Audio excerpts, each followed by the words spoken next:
Introducing National Streaming Sports, live and on-demand sports talk programming that you can access 24/7. Check us out on YouTube, Facebook, and X. And for the premier sports talk experience, tap into our Roku channel. Start your mornings with Mac and Jack covering all the weekend sports action. Then pour a cup and enjoy all the sports you can drink on the Coffee and Sports podcast. At midday, talk sports from east to west on the Coast to Coast podcast. Followed at night by some hot girl talk with Prim and Proper Sports featuring Sonia Pearson. Talk boxing on the Gloved Fist. Yankee fans tune in for Start Spreading the News. And there's more on the College Sports Huddle and Sports Scope with Robert Butler. And that's just a sampling. There are 20 podcasts in all and 70 weekly shows giving us a 3.4-star viewer rating. To find us on Roku TV, search for National Streaming Sports on the Roku search bar. Click on the logo and you're in. For laptops, mobile phones, and tablets, download the Roku app. National Streaming Sports, live and on-demand sports talk for America. If you like the sweet science, get ready to talk boxing on the Gloved Fist podcast with top boxing writers Frank Lotierzo and Jack Hirsch. Frank, a former amateur boxer out of Philadelphia, writes for NY Fights and can be seen on the Boxing Channel. Jack, an amateur boxer who competed in the New York Golden Gloves, was a 6-term president of the Boxing Writers Association. And now, here's Frank Lotierzo and Jack Hirsch.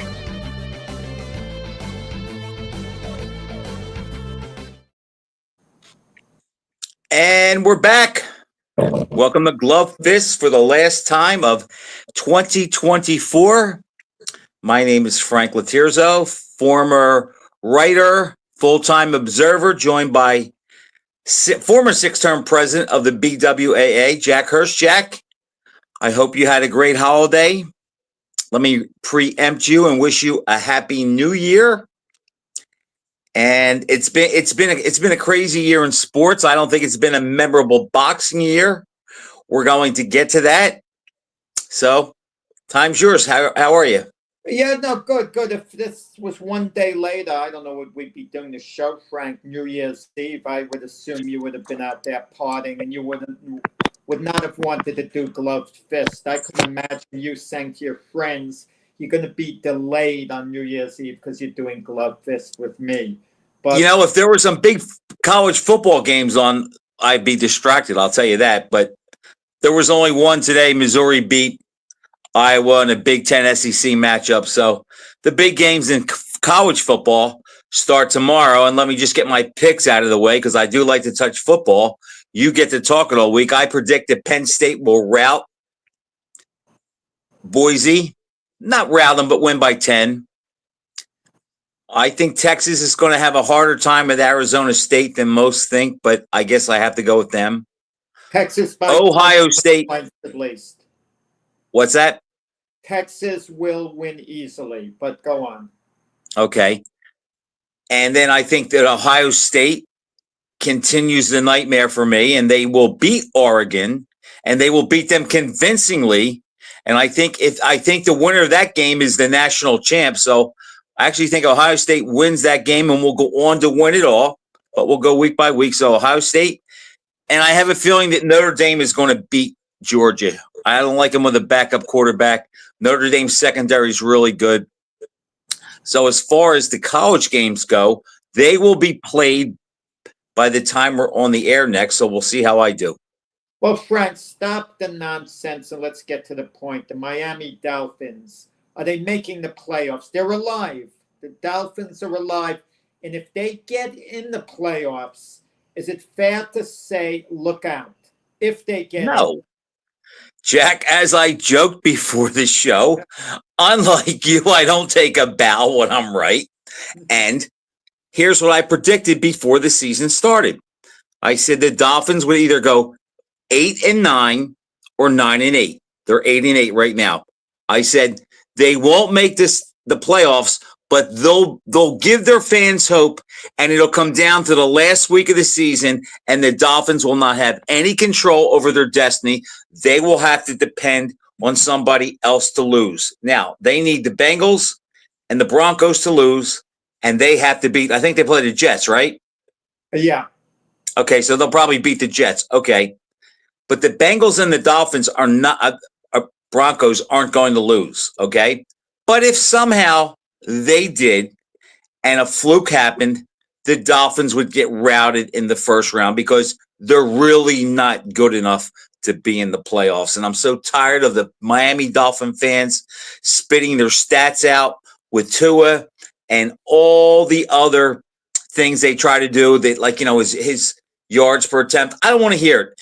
It doesn't result in wins. And I see that we're going to start New Year's Eve off great with Joe Bergman. And how about those freaking Eagles who just look better and better and better? And Joe, take this with you. He's not breaking Dickerson's record. He had one more game. And don't give me the carries. He had one more game.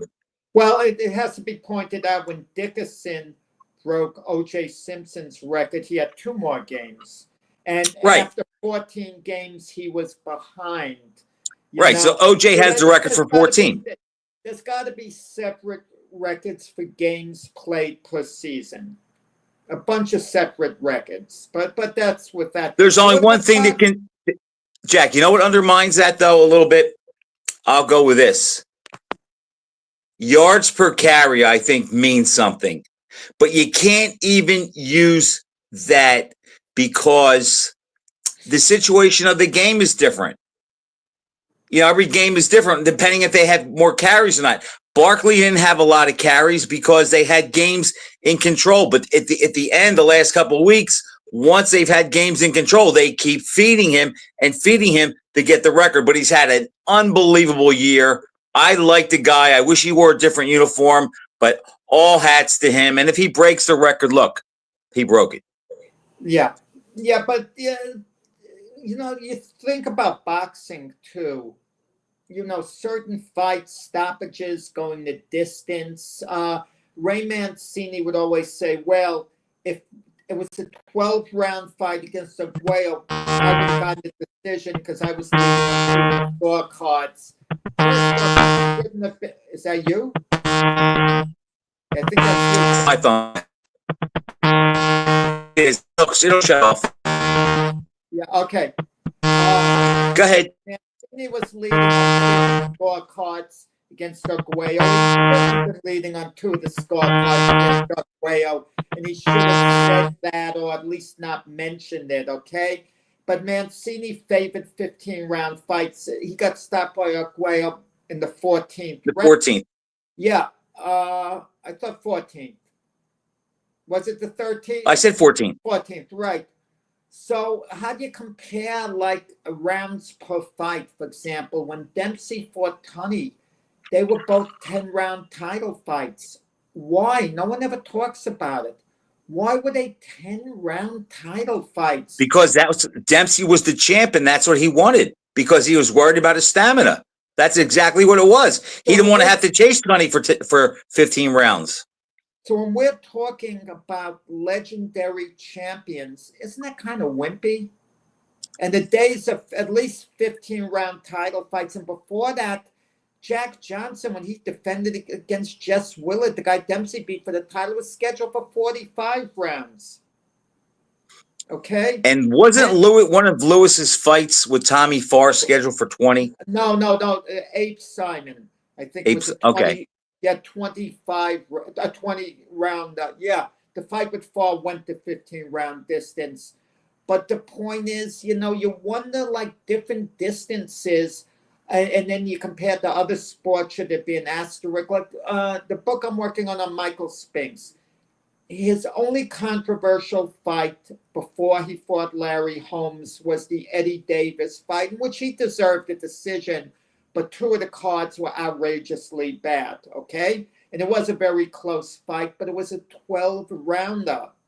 It was his own light heavyweight title defense that was for 12 rounds. And if it was a 15-rounder, it would have favored him by far, considering how tired Davis was in round 12, the way he was holding on, and Spinks was coming on really strongly. So, distances, I don't like the idea fooling around. Okay, I mean, it's got to kind of be consistent. At least it's that way today. I don't think a champion could go 12, 15 rounds. But But think of this, Frank. if we had a champion that was like bigger than life, so charismatic, let's say it was Mike Tyson in his heyday fighting now, he would have the power, I think, to insist it's going to be a 15-round fight. For the publicity, it gets this and that. And I think the sanctioning bodies would all cave in. They give him Probably. they'd say you get a one-time exemption. The only thing I don't like is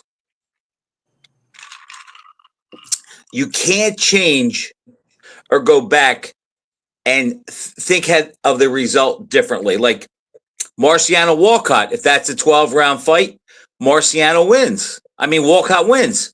However, if it's a 12-round fight, Marciano may go out stronger. Leonard Hearns, first fight. If it's 12 rounds, Hearns wins.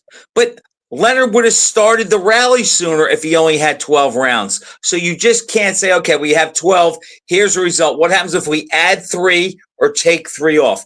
That's the only thing I don't like. It changes the strategy. And, since we're talking about it, I might as well get it out. I've never been a fan of the 12-round fights. I agree with Ray Mancini, who long ago said that the 12 and the 15 separate the contenders and the pretenders and the men from the boys. And I don't want to hear about injuries because no one hits harder than heavyweights, and they had the least injuries over 15 rounds. It was the guys that cut weight too much.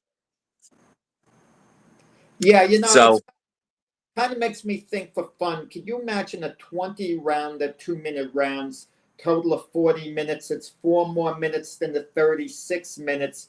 But because the rounds are shorter, okay, maybe fighters get hit less, or maybe they get hit more. They put out more, I think, in a 2-minute round, perhaps. Yeah, I agree. You just can't change the rules, and it's the same thing with the carries. And look how many points a game Wilt averaged without the 3-point line.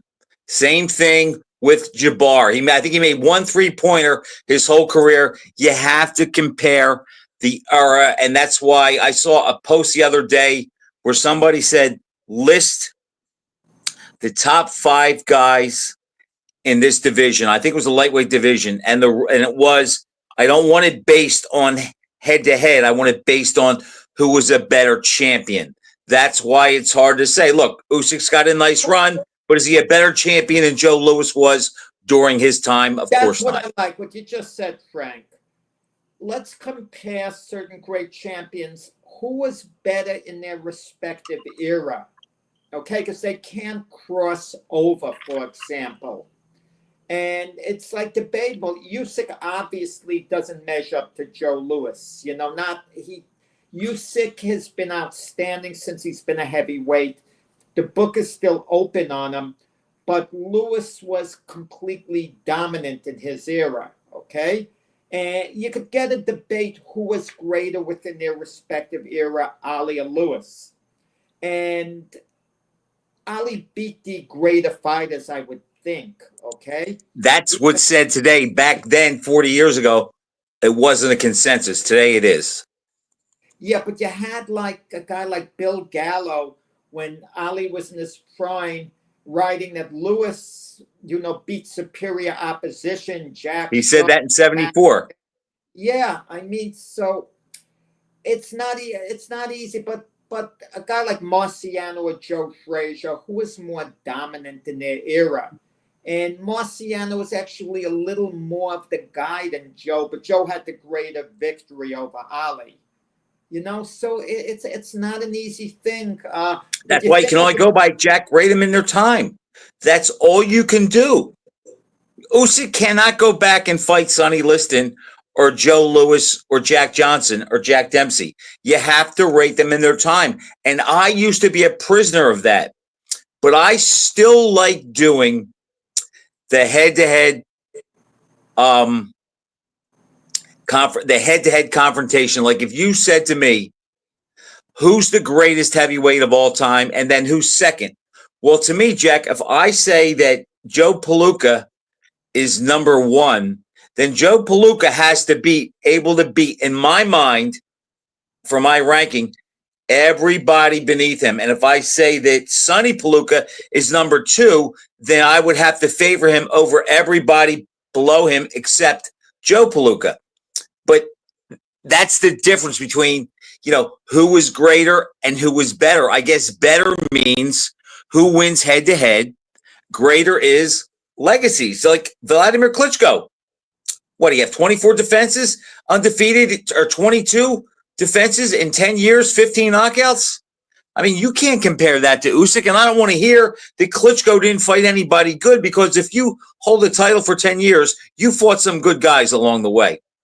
Yeah, Vladimir Klitschko. I can't recall him ever being accused of ducking anyone. Do you recall anyone who they said he maybe was avoiding? No, he didn't duck anyone. So he fought everyone who was available, and they hold it against him because he doesn't have a legacy win. Because a legacy win means it jumps right out at you when you mention the guy's name, and it's very, very important for his own legacy. And Vladimir Klitschko, David Hayes, Samuel Peter, it just doesn't do anything. But Jack, you could also say, if we're going to stick with heavyweights, I mean, I guess Lewis has Schmeling as his legacy win. What is Rocky Marciano's? Lewis has Schmeling, but if you look at Lewis, the second Walcott fight, he knocked out an outstanding fighter, and Lewis was at the later stages of his career. He wasn't at his peak for sure. And if you look at Lewis, the way he went through the former champions like, Max Baird, Jimmy Braddock, and he went through them very impressively, okay? Primo Carnera, who was still a very good fighter. He just wasn't, what he was made out. Not a real champion as far as he was a manufactured champion, Carnera, put it that way, but he still was a good fighter. Lewis knocking out Schmeling, I think it's a little overrated for his legacy, even though I know that jumps out at everyone, and that's his defining fight, the first round knockout. The bottom line is he got knocked out by Schmeling, and all great champions, or virtually all of them, they have a blip at somewhere along the line where they barely win and they come so close to losing. In the case of Lewis, it backfired. It was like a disaster fiasco when he got knocked out. For Ali, even Ali, 2 fights in a row, he barely got by Doug Jones. 2 of the judges had it 5-4-1, and those were fast scores. 1 more round to Jones. Imagine that. What would that have done for the Ali legacy if Jones walked out of the Madison Square Garden ring with a split decision? And then the Henry Cooper fight. If Henry Cooper lands the left hook early in the round, maybe he gets Ali out. I don't think so. Knowing Ali, what he is, I think he would have found a way to survive. But you would agree Cooper would have had a 25% chance of knocking Ali out if he landed the punch earlier. I agree. Ali was very fortunate a couple times that fate smiled on him with the Cooper fight when it happened, maybe even the Liniment and the Listen fight when he got away. But I'm not sure what your point is, Jack. What does that have to do with his legacy wins or anybody else's? No, I mean, well, we're talking about Joe Louis now? Lewis or Ali? I don't. Oh, no, I mean, legacy wins are the things that stand out. That's why Ray Leonard is so incredibly big. Not because he came out of the Olympics as the golden boy. People talk about legendary fights, okay? They pass the test of time. Body of work does not pass the test of time with, the modern society, the people around today. Harry Grebb's body of work was incredible.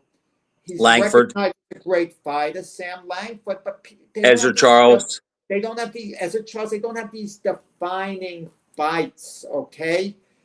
Jack Dempsey, you could see him beating the heck out of Jess Willard. You could maybe watch the long count and you could debate, that. Lewis knocking out Schmeling, a defining fight, the story behind that. Ali, beating Liston, beating Foreman.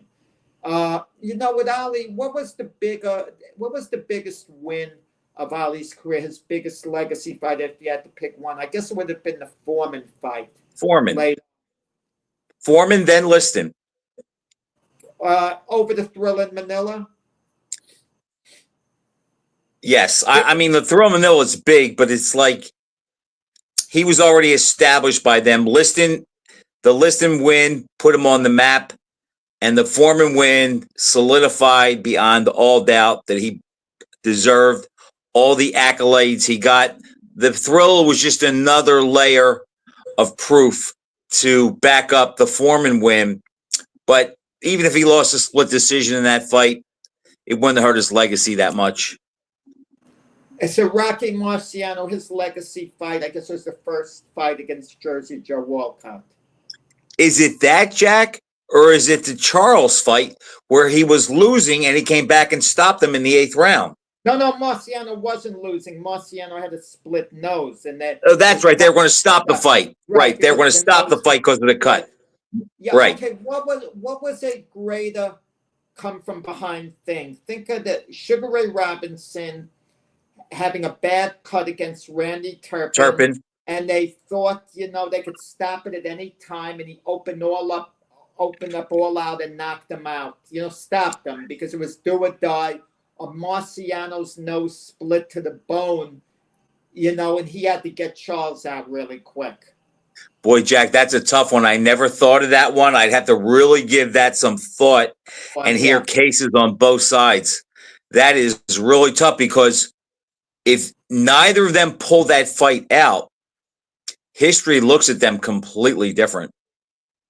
Well, Robinson, it would have meant he would have lost 2 in a row to Turpin. So that would have kind of been damaging to him at that point. Late in his career, Robinson was allowed to lose to Gene Fullmer. Even though the draw fight against Gene Fullmer, he should have gotten the decision. He was ripped off in that fight. That was a clear robbery. Yeah. That was the establishment trying to get rid of him.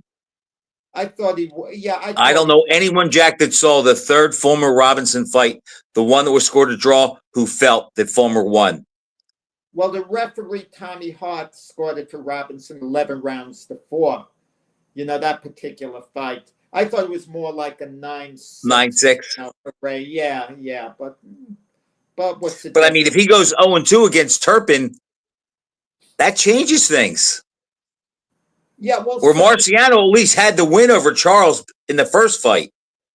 I actually think Robinson's is a little bigger now when I think about it because he had to win that. He could not go 0-2 against Turpin, where Marciano, if they stop the fight that he's winning because of a cut and he comes back and he beats him a 3rd time, it doesn't hurt him.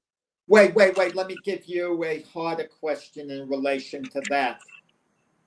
Whose legacy does it hurt more if they stopped both fights because of the cuts and Charles had regained the title over Marciano and Turpin had defended it against Robinson because they stopped it on cuts? Whose legacy would have been more affected? Robinson's as the greatest fighter of all time, pound for pound, or Marciano not being unbeaten?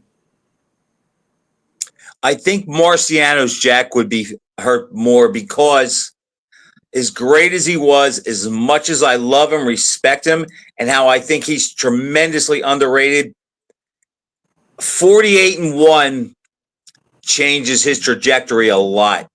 Or Robinson has other things to fall back on, and that he did. Marciano at 48-1, no one's doing a computer fight against him and Ali.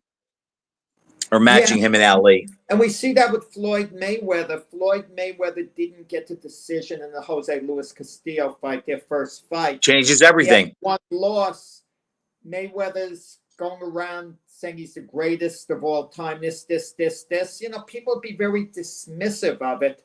But a lot of people, give him a, they listen to that argument, put it that way. You know what's funny about Mayweather, Jack? He loves taking shots at Ali. I think he's really jealous the fact that he retired undefeated, Ali didn't, and Ali's still so much more revered and respected than him. But it was one of those things where on Facebook, on my phone, there's a little link for it's videos, and you just scroll and videos, they match the videos of what you watch. Now I watch a lot of boxing and judo, so those videos come up, and I saw one yesterday, and they asked Floyd Mayweather, they had all these heavyweight matchups, and one of them came to be Ali against Lennox Lewis. And he did not hesitate 1 second. He picked Lennox Lewis over Ali. Yet before that, Joe Frazier was the guy, and I think Mayweather picked Frazier over almost everybody he was matched against.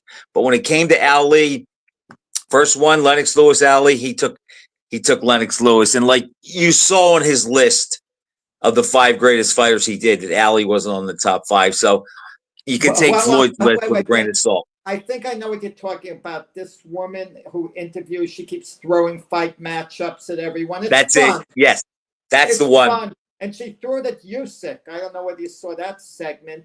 And Usyk is picking Derek Chisora to beat everybody. I saw that. Fury, I saw that. That was so funny. I forgot about that. But when you think of it, Chisora gave Usyk arguably a tougher fight than Fury did in their 2 fights. Right.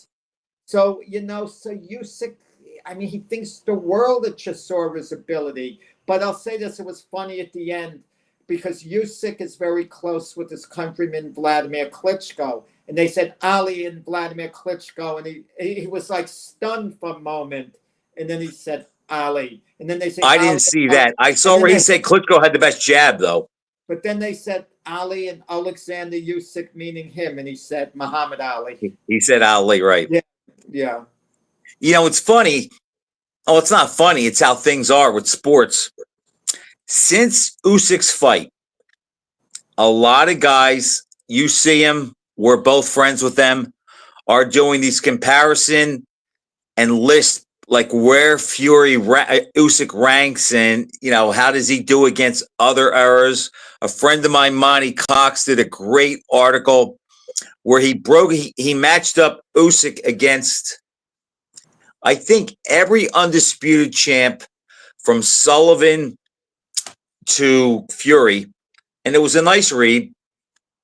And it's just funny. We're like, Usyk is pretty much established as the heavyweight of this era.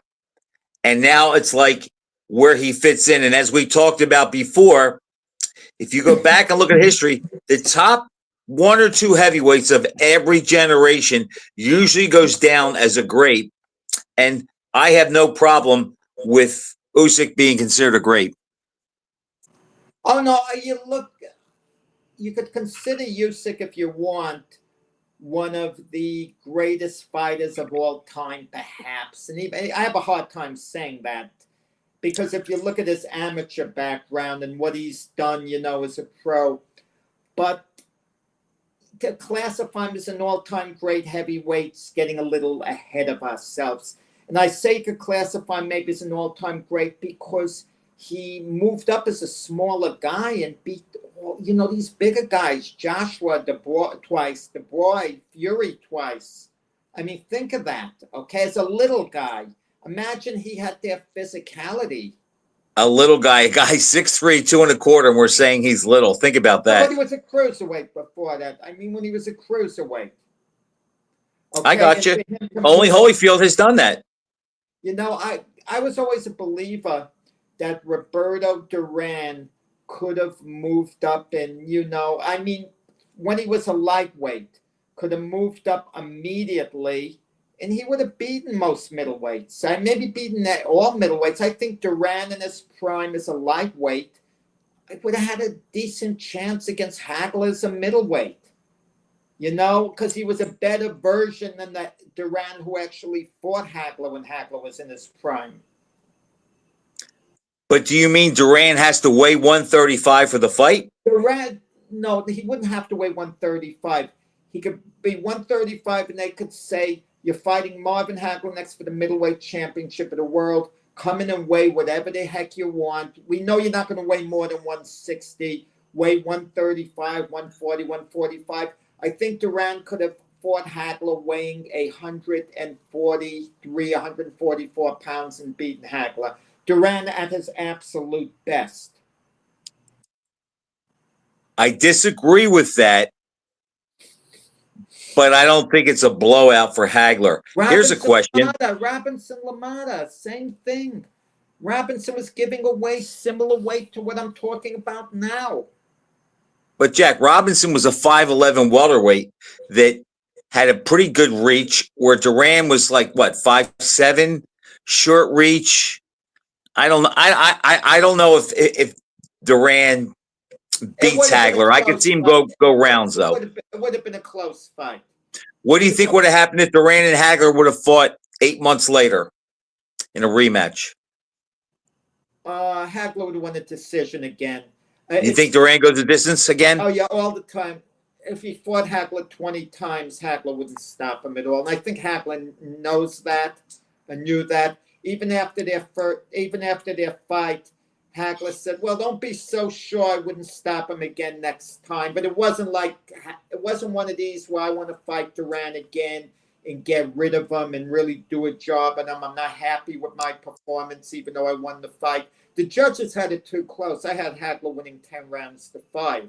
I think that was about right. I don't remember scoring it, but I did see the fight live, and I've told this story before. I remember my best friend who never fought. Jack, this guy never fought, never went to a gym. I don't even know how many fights he had as a kid. He was a baseball player, good athlete. And of all the guys I met throughout all the years of my life, this guy was such a good fight handicapper, and he never boxed. He never went to a gym. The only thing he knew from boxing, as far as maybe inside, was from talking with me. And I remember the night of the fight, Jack. We went to see Hagler and Duran, and this guy next to him was being really, really disrespectful about Duran and calling him some, epithets language, and making racial slurs about him and acting as if he was going to kill Duran. And my buddy Greg said to him, he said, "Look, let me tell you something." He goes, "Hagler's probably going to win." He said, "But he's not going to knock Duran down or out." And the guy said, "Do you want to make a bet?" And my friend Greg was very wealthy, and he said, "Is that much money you have in your pocket? I will bet you." And they bet $500. Well, when the guy turned around with Greg, Jack, $500 to Greg was like a nickel.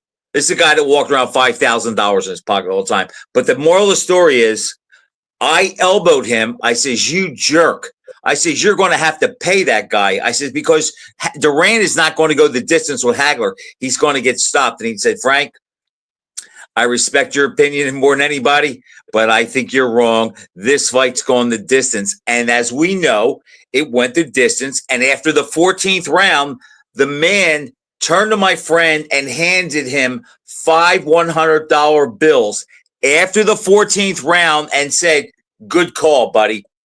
My buddy Greg didn't even count the money until we left, but he called that fight. He had great intuition. And my whole point is, it's amazing to me, Jack, how Hagler's punches, not one time did Duran ever look hurt, stunned, shook, or like he wanted to be somewhere else. And that amazed me, that Hagler's power never bothered him. Yeah, and that version of Duran would not have been as good as an earlier version of Duran, who would have weighed less going against Hagler. An earlier version could have swarmed Hagler as well. That the version of Duran who fought Hagler wasn't a swarmer. He was a counterpuncher.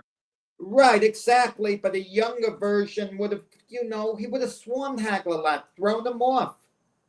Jack, you really think he would have? I don't think any version of Duran goes into the ring and thinks he can beat Hagler by fighting as the big guy pushing him back. Not for long periods of time. Okay, I would think Duran, who is a very smart fighter, would have done that periodically. You know, swarmed, attacked, backed off, boxed, did this, did that. You know, he was a thinking man's fighter, Duran. He Jack, you didn't, remember? I'm sure you remember Mike Katz, the writer sure, for the Daily News, the sure, boxing sure. writer. He said, and he was correct about this. He said Vito Antuofermo ruined a generation's a generation of middleweights, making them think the way to beat Hagler was to back him up, when in fact the way to fight Hagler, and if you look at all the fights he had trouble in, not that there were many, they were all guys that made Hagler fight as the attacker. Willie the Worm Monroe, Boogaloo Watts, and Leonard. Hagler was better if you took the fight to him. If he had to take it to you, as he did against Duran, and I think that was the blueprint for Leonard, and actually made Leonard confident that he could defeat Hagler. That was the blueprint on how to fight Hagler. Don't try to back him up. Don't try to make it a war. Make him come to you and commit, and then counter him. And Mike Katz called it back in '87. Yeah, I know, but the point about it, the way he called it, and give my Katz credit, but the guys Hagler fought couldn't fight him any other way but coming forward. Mustafa Hamsho had to come forward. He had to go forward, right? Some of the guys had no choice. Abe had to come forward. Tony Simpson had to come forward. Most of the guys he fought were swarmers, right? Right, that was their style. So, but I think it still added to the belief that you could back them up. Let's talk a little about 2025. I mean, just quickly wrapping up 2024, I would think Usyk is going to get the Fight of the Year award, but you know, who knows? Well deserved and earned. It's a crucial year for some of the fighters. And I understand in boxing, a fighter with a name could sit around and have one fight in 4 years, and then he could get put in a big fight, and the public that's gullible is going to go for it, and it's going to sell, unfortunately. Like a guy like Keith Thurman, they could give him one soft fight, then match him with a big name, because Thurman has a little bit of a name. That's just the nature of the sport. But logically speaking, of all the big name fighters out there, I think this is the biggest year, and it's super important for Terence Crawford. Because I think Terence Crawford is coming off, to me at least, you might disagree, a subpar performance against Madrimov. Subpar performance. You may have thought he did a lot of good things. It wasn't vintage Terence Crawford that was dominating, you know, overpowering. I mean, I hope you could at least agree on that point. And he's been inactive, and he's older now. What is? I would love to disagree, Jack. I can't. I mean, I thought he won. What is he, like 37 or something? I forgot his age. He will be 37 this year, or he was 37 in September. In September, he's 37. I know with modern training methods, you age a little later than the old timers didn't pass, but he's 37. I mean, you can't expect him to be the Terence Crawford of years ago at this point. And what's he going to do with his career? Of course, he could probably beat the Sebastian Fonduras at junior middleweight. But Jack, I think Crawford's in a. I agree with you. Let me break it down. I think he clearly won the fight with Madrimov. I think he controlled it more than people think. I just think the fact that it wasn't a vintage Terence Crawford demolition, he takes a hit. But he only fought one time. He was 37 in September. I don't think he's going to fight much longer. And Jack, as great as he is, and again, I agree with Timothy Bradley, my buddy. I think that Crawford beats Mayweather prime for prime at 35, 40, or 47. But he doesn't have the same names on his resume. Even though Mayweather cherry-picked to get him, they are still on his resume. And I really think Crawford has to be careful, because I think if he loses one time, even at 37 or 38, I think he's going to be wrongly but severely penalized in the eye of the public. They're going to say he beat a diminished Spence, and now he finally lost. And look, we were right all along. He wasn't that good. So I think he has to be careful, but I do think he has a lot riding on it. But Jack, the way it looks like if he doesn't fight Canelo, he may not fight again. Yeah, you just put an idea in my head. Sometimes it's bad for a fighter to look too good in a mega fight. Absolutely. Compare the Leonard Hearns welterweight mega fight to the Crawford Spence mega fight. Can you imagine when Leonard hurt Hearns in something like the 6th round or so, he knocked him out, and Hearns just went out quickly? We wouldn't be talking about that as a legendary fight, but imagine Errol Spence took a stand and pushed Crawford to the brink, and it was a fight of the year, and then Crawford knocks him out in the last round. He would have gained much more. It's legendary, but because Crawford so dominated, we dismiss it. Now Spence was damaged goods, even though going into the fight, it was a virtual pick'em fight. Whoever you asked, people are going both ways. Jack, George Foreman is a perfect example. He demolished Joe Frazier, and everybody said, well, Ali kind of took it out of Frazier. It wasn't such a big deal. Foreman was given credit, big time credit to this. He was giving credit, but it was always with a but. It was Frazier after the fight of the century. But yet Ron Lyle drops him twice, nearly knocks him out. He gets up off the canvas to win. And all of a sudden, this is a great victory. And he's just so great. And he has so much heart and courage. And the same thing. What if either Leonard or Hearns defeated the other in the manner that Crawford defeated Spence? You know what they would be saying?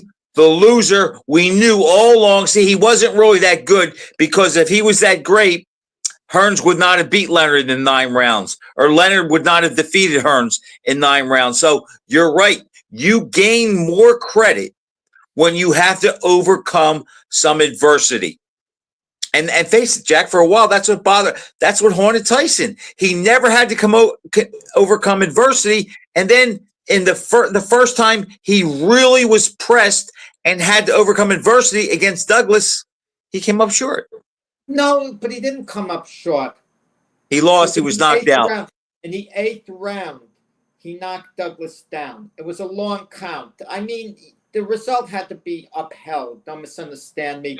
Douglas's obligation is to follow the referee's count. But Douglas got his glove off the canvas just before the 10 count. Barely.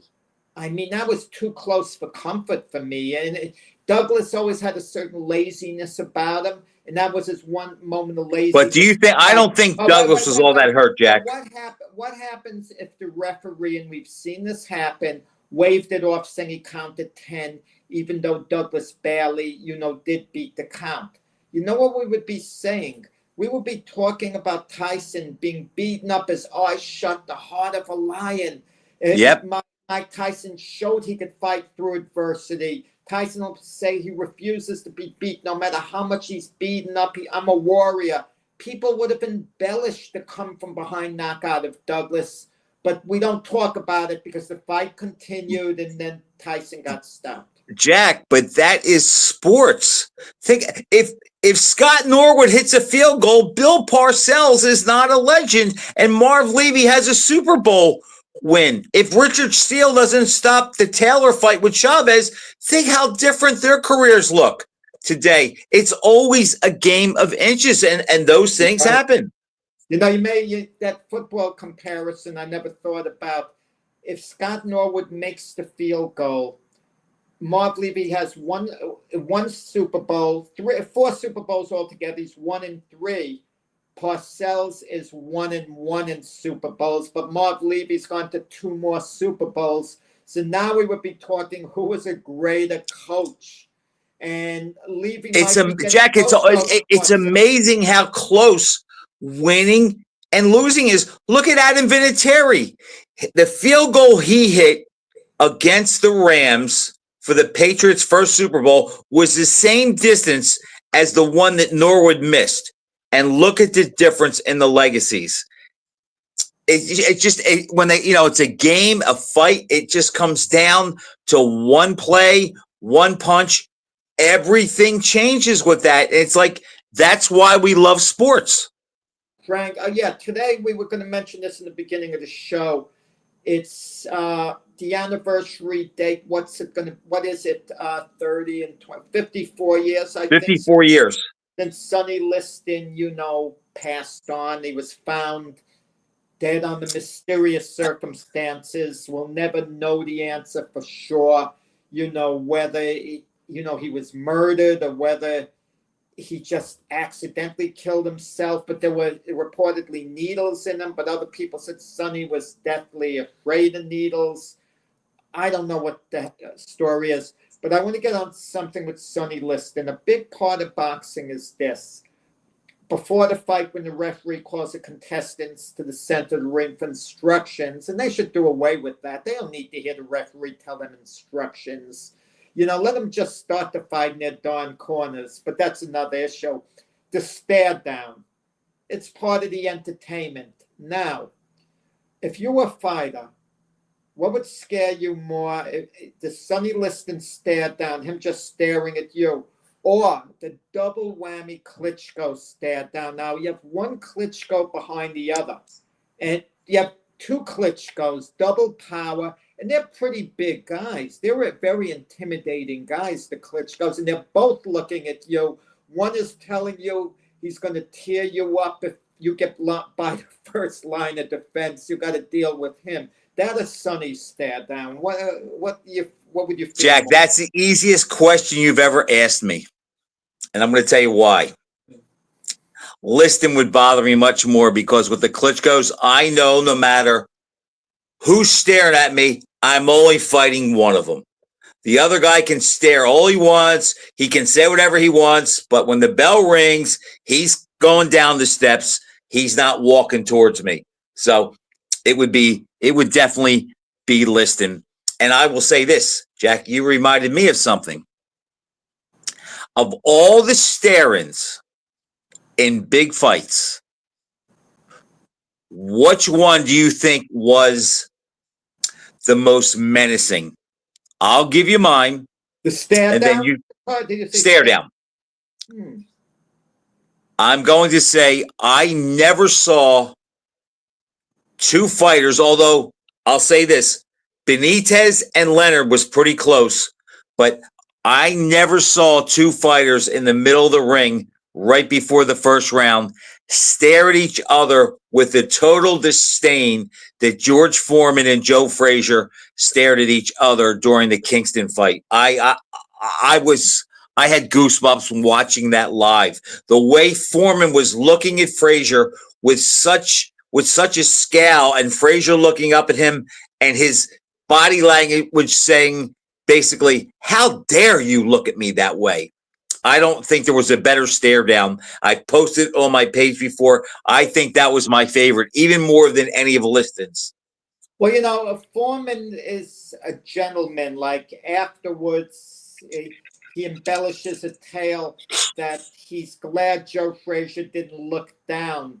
Because I don't buy the shaky knee story. No, he's trying to be nice about it. But then again, maybe he did have some fear of Joe Frazier to an extent. Oh, that could be.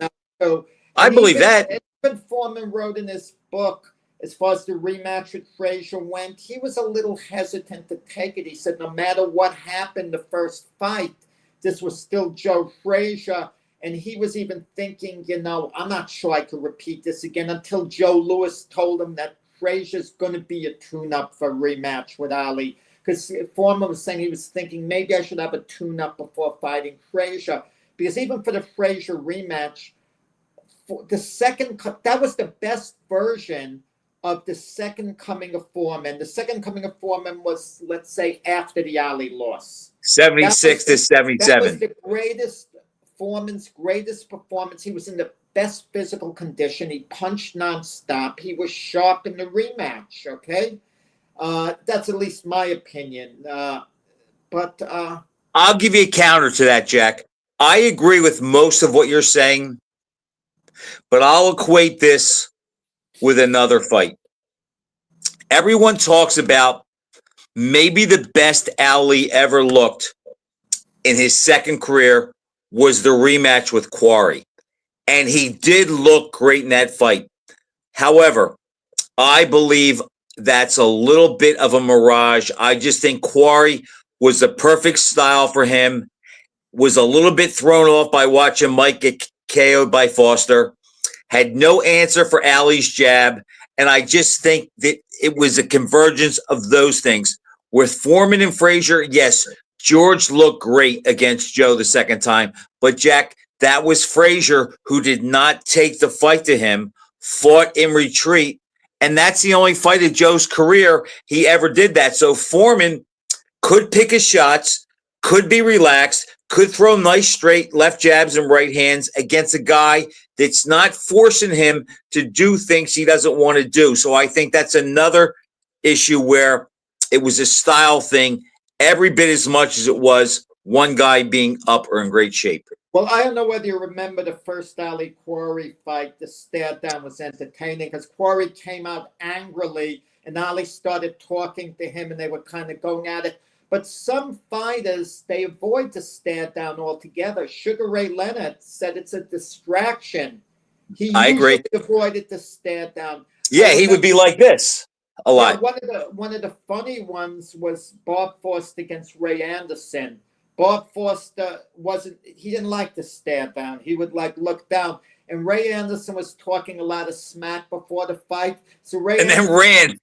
Ray Anderson is saying, I got you where I want you. Look at me. You know, then he ran for 15 rounds. Then he ran like a thief in the night. Oh, you know. It's like Ray Anderson just wanted to go the distance. And you know what's funny? There's a guy that was a sparring partner of Frazier, and Frazier often spoke how Ray Anderson gave him good work. Yeah. And after seeing Joe destroy Foster, and you're in there with Joe all the time, I just couldn't understand. Why would you be so awed by that? But Yank Durham after the fight, okay, he managed Ray Anderson, a trainer, right? And whatever. He said, "I'm embarrassed to be associated with a guy who'd run like that." So he put down his own guy, and that was embarrassing. Now, Jack, you fought in the Golden Gloves. I fought in the Golden Gloves. I actually made the finals 4 times. I never stared at my opponent. Never looked at him. If they looked at me, don't do that. The amateurs don't play these head games for the most part. Maybe today, because back in the day, everyone would be in the room together, hanging out, and no one would play these head games. You know, you're going down, you're this, you're that. You know, your opponent could be, a few feet away from you, and you're just hanging out, waiting to go, and you were like tennis players. You ever see these tennis players? They're sitting together, and then they walk out in the court together. That's how it was with amateur. I remember weighing in and having physicals with the guy I was fighting right next to me, and we wouldn't talk to each other.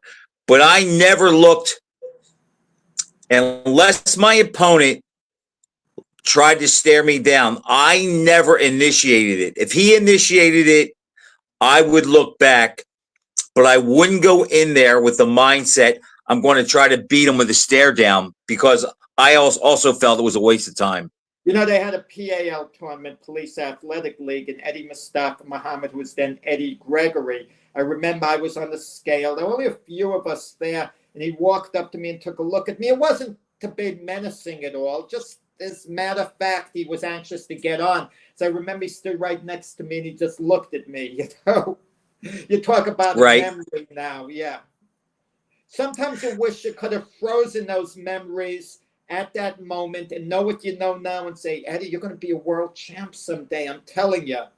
And Jack, I'm going to tell you a story that it's one of my favorite stories in my time in boxing. I trained at the Cherry Hill Pal. Joey Giardello was my first trainer. And now I'm fighting, I think it was the 76. It was the first time I was fighting in a tournament. and it was the novice PA Golden Gloves. First time, I think I maybe only fought like 6 or 7 times as an amateur, but it was the first time in the Golden Gloves. Now, there are 5 guys or 4 guys and myself from Cherry Hill, New Jersey. We have to go to Philly to weigh in. You probably don't remember these guys, but the best guy from the stable from this group called the Head Executioners was Gary Hinton. Remember him? He fought Gary. prior, won 15 rounds. Yeah, okay, he ended up being the best of that group. Anyhow, we're at the weigh-in, and these guys come in. Remember when Hopkins used to wear the executioner uniform? These guys came in, and their robes, they were in red and black. The robes said Head Executioners. The guy who was the head trainer, his name was Tucci Gordon. He came in yelling, "We are here. We are here. We are here. And we're going to kill everybody." Now, we're in North Philly.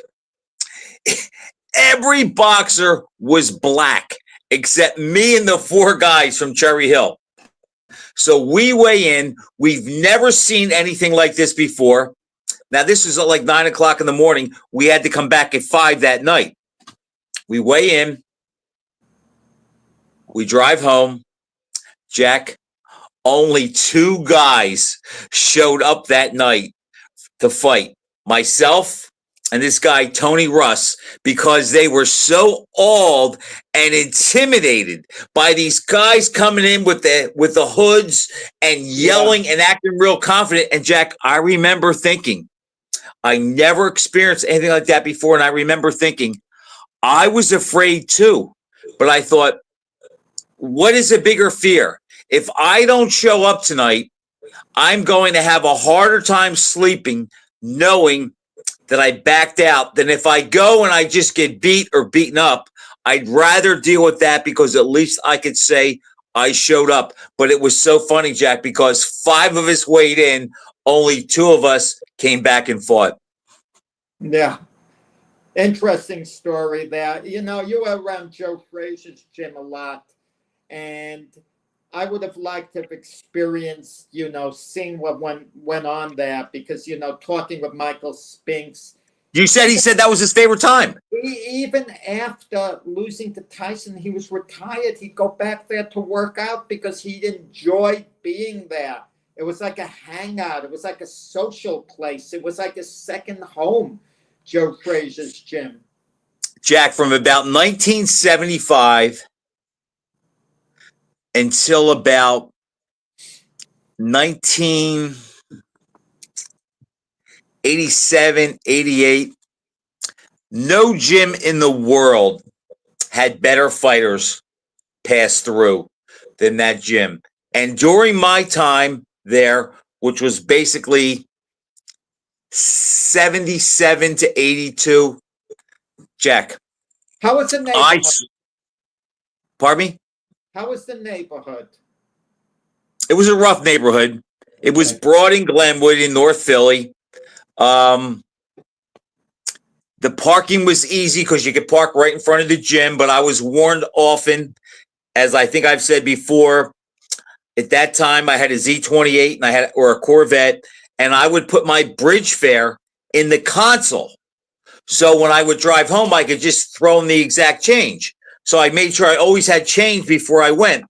And George Benton came out a couple times and said, George called all his white fighters John. He says, John, see that there? He goes, not a good idea. He says, where you come from, that's not a lot of money. But in this neighborhood, they will smash your window to take that 80 cents to buy a cup of coffee or a quart of beer. So it was a culture. It was a culture that I wasn't used to being around, but I had friends on the inside. I never feared or worried about it. My only fear was sometimes driving home at night on Broad Street. If I get a flat tire, I might have problems. Yeah. But as Michael Spinks said, and he knows this better than I, there was just something that was sort of magic about that gym at that time. with all the guys, and you've heard me post some of the Frazier stories, just like we're talking about listing. I posted one today. I don't know if you saw it, but one day Curtis Parker and I were sparring. Willie Reddish is cutting our gloves off, and Joe Frazier walks in. And because Willie trained Curtis and Willie were tight, I said, Kurt, ask him who wins in their prime, Frazier or Liston. So Curtis goes, hey, Will, he goes, who would you pick, Sonny or Joe in their prime? And Willie Reddish looks around. He goes, well, since we're in Joe's gym, I'm not going to say anything. He goes, I'll just say this.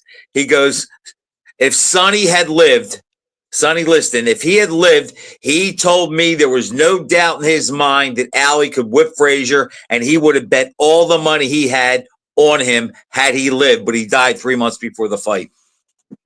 Good stuff, Frank. Okay, time to go, and a happy new year to you and all the viewers out there.